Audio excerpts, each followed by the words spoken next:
পিরোজপুর এক আসনে জামায়াত মনোনীত প্রার্থী মাসুদ বিন সাঈদী বলেন, রাষ্ট্র ক্ষমতায় যখন যেভাবে এসেছে তারাই দেশটাকে তাদের নিজেদের সম্পত্তি মনে করে লুটেপুটে খেয়েছে। দেশের সম্পত্তি, দেশের অর্থ সব বিদেশে পাচার করেছে। আমরা দেখেছি বিদেশে বেগম পার করতে। এর একটি কারণ হলো নীতি নৈতিকতার সমৃদ্ধ আমরা রাজনৈতিক নেতা বাংলাদেশে আমরা পাইনি।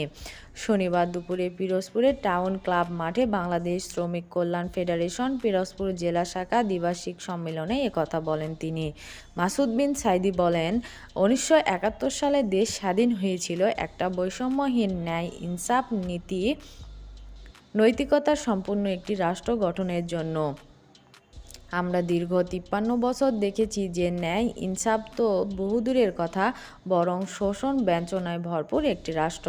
তৎকালীন রাজনৈতিক নেতৃবৃন্দ রাষ্ট্র ক্ষমতায় যারা ছিলেন তারা এই জাতিকে দিয়েছেন। আমরা দেখেছি মানুষ দুর্ভিক্ষে না খেয়ে থেকেছে, কিন্তু শেখ সাহেবের সন্তানেরা সোনার মুকুট পরে বিয়ে শাদী করেছেন।